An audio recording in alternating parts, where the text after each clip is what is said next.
کریم آقا صلی اللہ علیہ وآلہ وسلم کا فرمان عالی شان ہے کہ جو بندہ مجھ پر ایک مرتبہ درود پڑھتا ہے اللہ اس پہ 10 رحمتیں نازل فرماتا ہے۔ پھر فرمایا جو بندہ مجھ پر 10 مرتبہ درود پڑھتا ہے اللہ اس پہ 100 رحمتیں نازل فرماتا ہے۔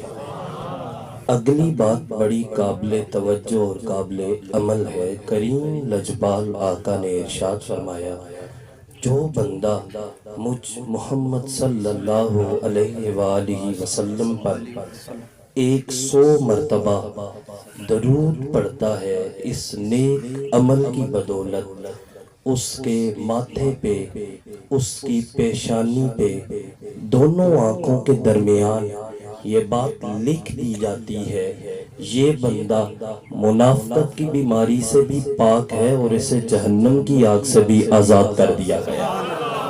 اتنا خوش بختی والا عمل ہے، کیوں نہ ہم سارے مل کے کر لیں۔ پڑھ لیجئے الصلاۃ والسلام علیک یا سیدی یا رسول اللہ وعلا آلک واصحابک یا جد الحسن والحسین۔ حمد و ثنا کے بعد عزت و تکریم کے لائق معزز محترم عالی وقار علماء کرام اور سٹیج پر تحریک لبیک پاکستان کی تقریباً اس علاقے کی ساری قیادت موجود ہے۔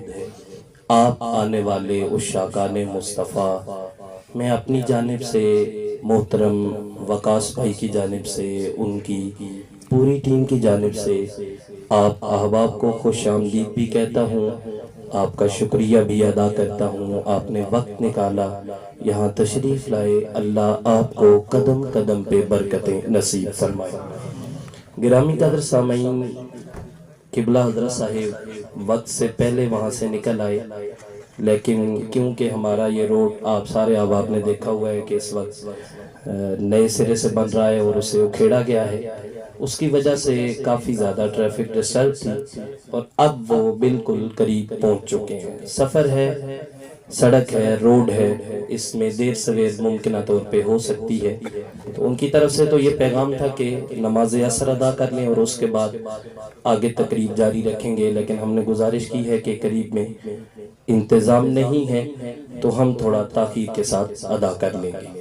امید ہے کہ انشاءاللہ میرے مخاطبے کے دوران ہی وہ آپ کے سامنے جلوہ گر ہو جائیں گے اور ہم ان سے میٹھی میٹھی خوشبو باتیں سنیں گے۔ اللہ آپ کو اپنی رحمتوں برکتوں کے حصار میں رکھے، ان عالی وقار علماء کرام کا سایہ تادیر ہمارے سروں پہ قائم اور دائم فرمائے۔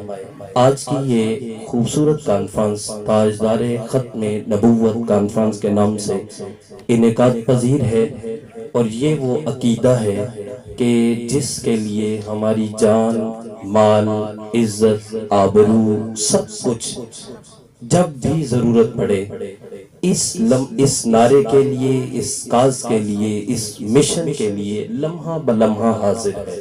جب بھی نبی مکرم صلی اللہ علیہ وآلہ وسلم کی محبت میں مجھے اور آپ کو جان قربان کرنی پڑے تو اس میں تاخیر کرنی بھی نہیں چاہیے، کیونکہ یہ سب سے بڑا اعزاز بھی ہے اور سب سے بڑی سعادت بھی۔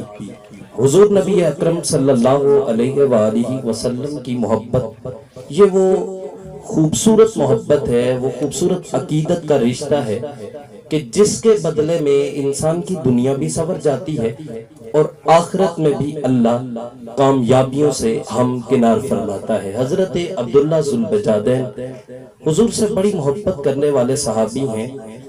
آپ نے ابھی اسلام قبول نہیں کیا تھا، کہیں حضور کے چہرے پہ نظر پڑ گئی، آنا جانا شروع کر دیا۔ اپنے چچا کے پاس رہتے تھے، انہوں نے منع کر دیا جب پتہ چلا کہ یہ مسلمانوں کے نبی کے پاس بیٹھتے ہیں۔ کچھ عرصہ پابندی رہی، لیکن پھر ان سے اجازت مانگی تو انہوں نے کہا تمہارے سامنے 2 راستے ہیں، 2 میں سے جو تمہارا دل کرے وہ اختیار کرو، آج تمہاری زندگی کا فیصلہ کر لیتے ہیں۔ انہوں نے کہا بتائیے کون کون سے 2 راستے ہیں؟ کہا ایک یہ کہ تم میرے پاس رہو، جس طرح تمہاری زندگی کی ساری ضرورتیں میں پوری کر رہا ہوں پوری کروں گا، ضرورت کا سارا سامان بھی یہاں سے میسر آئے گا، رشتہ داروں کی محبت بھی ملے گی، زندگی بھی اچھی گزرے گی، اور دوسری جانب تم اس کے پاس چلے جاؤ جس سے محبت کرتے ہو، اور اس کے بدلے میں کچھ بھی نہیں ملے گا۔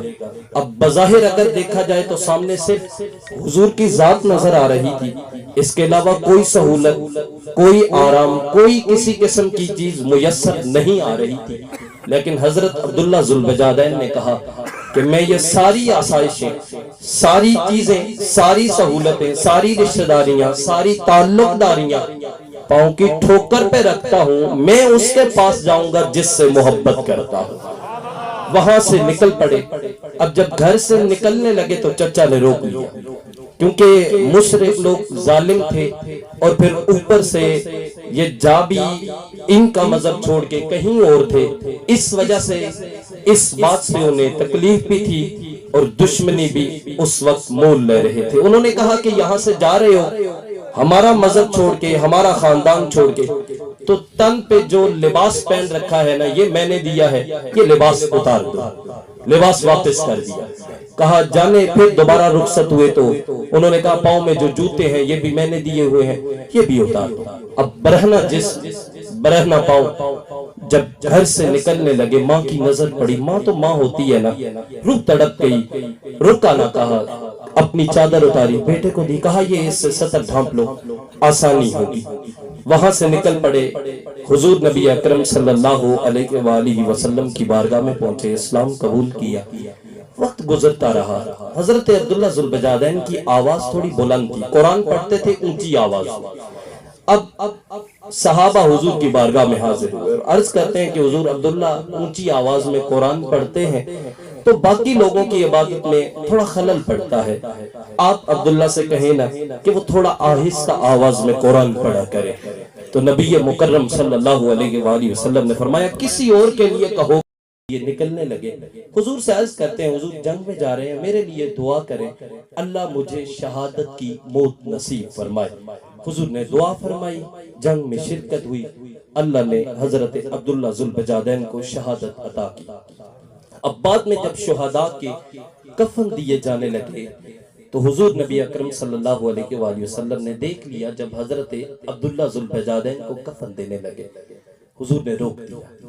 سنیے میرے نبی نے کیا ارشاد فرمایا، فرمایا عبداللہ کو کفن اس چادر میں نہیں دینا، اپنی کملی والی چادر اتاری، فرمایا عبداللہ کو کفن اس چادر میں دیا جائے۔ اب یہاں ٹھہر کے دیکھیے گا، ایک لمحے کے لیے پیچھے ماضی میں جاتے ہیں، ایک وقت تھا عبداللہ گھر سے نکلے تھے، تن پہ لباس نہیں تھا، حضور کی محبت میں سب کچھ چھوڑ کے آئے تھے، آج اعزاز دیکھیے نبی نے اپنی چادر اتار کے عبداللہ کے کفن کے لیے پیش کر دی، چادر میں کفن دیا گیا۔ پھر جب قبر میں اتارا جانے لگا نا، حضرت عمر پاس کھڑے یہ منظر دیکھ رہے تھے، حضور پاس کھڑے ہیں، قبر میں اتارنے لگے، حضور نے کہا ایسے نہیں، حضور خود قبر میں اترے، کہا عبداللہ کو میں اپنے ہاتھوں سے قبر میں اتاروں گا۔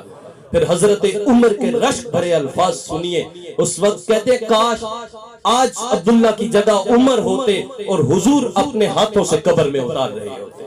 تو یہ دین بڑا بے نیاز ہے، یہ حضور کی محبتیں، وہ ایک جملہ ہے کہ مالک کنڈ نہیں لگن دیں دے، یہ حقیقت ہے کہ جب بھی آپ مشکل میں ہوں گے، کہیں پریشانی میں ہوں گے، تو حضور کی جانب سے، رب کی جانب سے ایسی امدادیں آئیں گی، ایسی مدد آئے گی کہ آپ حیران رہ جائیں گے۔ تو حضرت عبداللہ ذوالبجادین کو اللہ نے یہ اعزاز بخشا کہ حضور کی چادر مبارک آپ کو نصیب ہوئی آخری وقت میں۔ تو یہ دین، اس سے آپ جڑ جائیں گے نا، یہ آپ کو کسی موقع پہ بھی بے یار و مددگار نہیں چھوڑے گا، ہر جگہ آپ کے لیے دین کی جانب سے کوئی نہ کوئی مدد، کوئی نہ کوئی آپ کی ضرورت کے مطابق سامان موجود ہوگا۔ اور پھر محبت کرنے والوں کے انداز مختلف ہوتے ہیں، ہر کوئی اپنے اپنے انداز میں محبت کرتا ہے۔ ایک شاعر گزرا ہے جوش ملیح آبادی، وہ اپنے حلقہ احباب میں بیٹھا تھا، شعراء بیٹھے تھے، اسے سننے والے لوگ بیٹھے تھے، نشے کی حالت میں تھا۔ کسی نے اس سے سوال کیا کہ غالب کے بارے میں تمہارا کیا گمان ہے؟ اس نے کہا وہ سامنے میری جرابیں پڑی ہیں، جھاڑو غالب بن جائے گا۔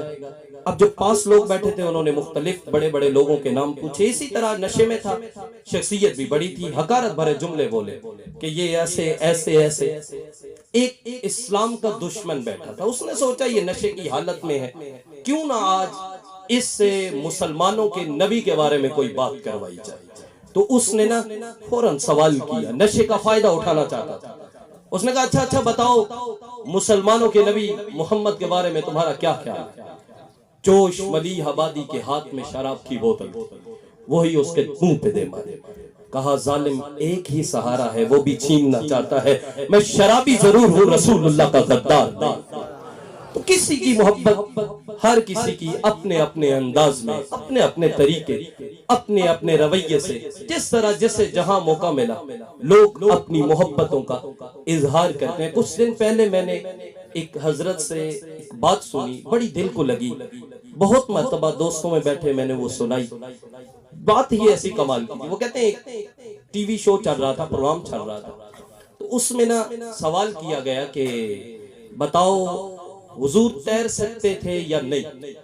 اب یہ سوال نیا تھا، پہلے کبھی کسی نے پوچھا نہیں، کسی نے بتایا نہیں، اس وجہ سے کسی کے ذہن میں جواب نہیں تھا، خاموشی ہو گئی، سکتہ چھا گیا گروپ میں، پورے پنڈال میں ایک عجیب سا کیفیت بن گئی کہ یہ سوال پہلے سنا بھی نہیں ہے، اب جواب کون دے گا۔ اچانک نا آخری سائٹ سے، آخری لائنوں میں سے ایک لڑکا کھڑا ہوا، اس نے کہا میں جواب دوں گا۔ انہوں نے کہا ٹھیک ہے، اسے مائک بھیجا گیا، اس نے کہا یہاں نہیں، وہاں سٹیج پہ آ کے۔ سٹیج پہ آیا، اس نے مائک پڑھا، اس نے صرف پکڑا اور صرف اتنا جملہ کہا، اس نے کہا ہاں حضور تیر سکتے تھے۔ اب پہلے جب جواب دیا جاتا تھا تو تالیاں بجتی تھی، آج کوئی اس کے اس معاملے میں کوئی جواب نہ دیا گیا۔ تو جو شو والے لوگ تھے انہوں نے پوچھا کہ بتاؤ تم نے کوئی دلیل نہیں دی اس پہ، سنیے اس نوجوان نے کیا کہا۔ اس نے کہا پہلے تو مجھے دلیل آتی نہیں تھی، لیکن اب میرے ذہن میں دلیل آ گئی ہے، دیتا ہوں، بس یہ آخری بات ہے، توجہ سے سنیے گا۔ اس نے کہا میں دلیل دیتا ہوں، اس کی دلیل سنیے گا۔ اس نے کہا دو دلیل، کیا دلیل ہے کہ حضور تیر سکتے تھے؟ اس نے کہا نہ تیر سکنا یہ ایک عیب ہے، اور میرے نبی کو اللہ نے ہر عیب سے پاک پیدا فرمایا ہے، لہٰذا ایسا ہو ہی نہیں سکتا کہ حضور تیر نہ سکتے ہوں۔ دلائل موجود ہے کہ حضور تیراکی جانتے تھے، تیر سکتے تھے، لیکن اس نوجوان کا عقیدت بھرا جملہ کہ حضور ہر عیب سے پاک پیدا کیے گئے ہیں، اس وجہ سے میں یہ جواب دے رہا ہوں کہ حضور تیر سکتے تھے، میرے نبی ہر عیب سے پاک تھے۔ آج کی اس ختم نبوت کانفرنس میں آنے والوں، اللہ آپ کو مجھے حضور نبی اکرم صلی اللہ علیہ وآلہ وسلم سے سچی سچی محبت نصیب فرمائے، آخری دم تک حضور کی ذات سے وفا کرنے کی توفیق نصیب فرمائے۔ میں گزارش کروں گا قبلہ استاذی علامہ الحاج حافظ صابر ایوب نقشبندی صاحب سے کہ وہ آتے ہیں اور وہی قبلہ جی کو دعوت دیں گے، اور میرے خیال سے چند منٹوں کے بعد وہ ہمارے سامنے ہوں گے۔ وما علینا الا البلاغ۔